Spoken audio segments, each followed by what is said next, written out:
they offered an opportunity which other universities didn't offer. So it was an extramural course. I was a full-time teacher and a young family, and I didn't have the time to be going to lectures at another university. So it was an extramural course, so they sent all the material home to me, and I did my best with it with the time I had. It was challenging.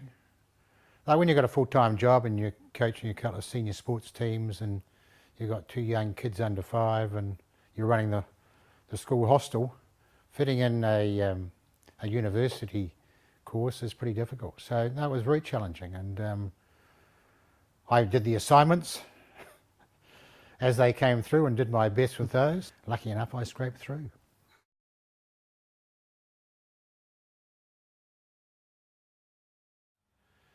So to advance in the education system, I had to have a degree. Well, I thought I did. And people were telling me that I needed to do that. So it was a means to an ends, really.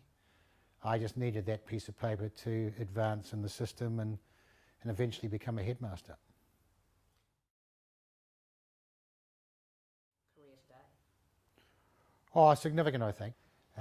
Doing extracurricular activities at school was a very important part of what a school teacher did. And so it happened I had a love of sport, particularly rugby and cricket. So I coached those 2 sports every year when I was in the teaching profession. Well, I really enjoyed it. But it's been 15 years since I was involved in education. I was involved for 25 years. Loved it, actually. Got a lot of personal satisfaction out of it. I think being a school teacher is much more important than being the All Black coach, because you have got a big responsibility in helping kids develop, and you're working with young minds, really. So I think that's a very important job.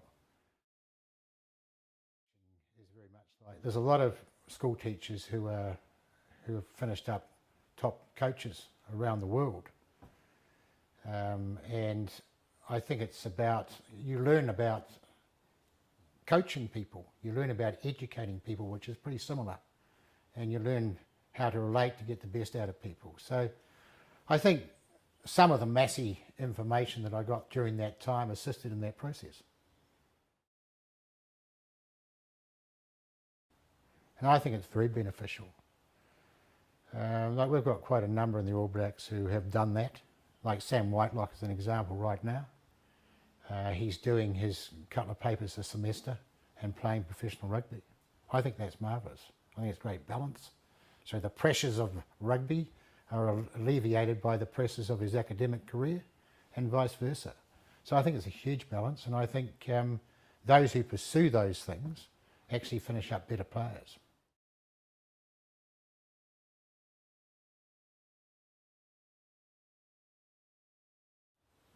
You've got to have a philosophy that you employ during these times, and certain strategies that you decide which are the most important and concentrate on those. Because I think if you start looking for silver bullets, you're wasting your time, and they don't exist. So I think it's a matter of, I think we're lucky. We've got a pretty experienced group of people. The management have been together for some time, over 2 World Cups, and the captain's been captaining the All Blacks for 6 years. And he's got some very good, strong leadership amongst the players. So I think it's about understanding that there's certain strategies that you've got to nail, and there's not too many of those, and don't deviate from what you know, and always try and get better, always trying to improve on what you did the year before.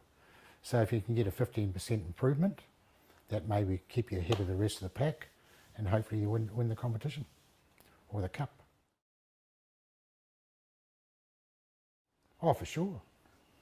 I think, everything you do in life is what makes you up is the things that you experience. And I had 6 years as an extramural student at Massey University, and enabled to get me a qualification, enabled to progress in the education system to become a school principal. And I think a lot of the things you learn as a school principal are some of the things that you need to employ as a rugby coach, quite frankly. So there's some similarities there.